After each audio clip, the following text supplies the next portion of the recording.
যে বাংলাদেশে 66 কোটি টাকা বরাদ্দ বা খরচ করা হবে সুন্দরবনে বাঘ গণনা করার জন্য, তখন আমার বুকটা ফেটে যায়। দুই চার কথা বলা ছাড়া আর কোনো পথ থাকে না। শুরু করিতেছি মহান আল্লাহর নামে, যিনি পরম করুণাময় এবং অত্যন্ত দয়ালু।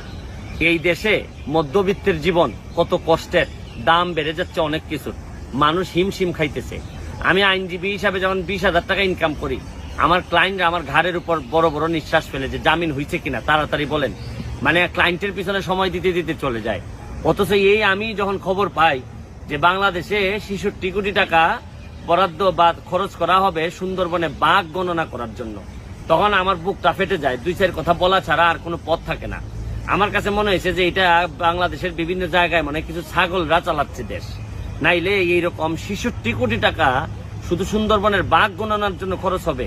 প্রতি বাঘ গণনা করতে খরচ পড়বে 30 লাখ টাকা, অথচ এই 30 লাখ টাকা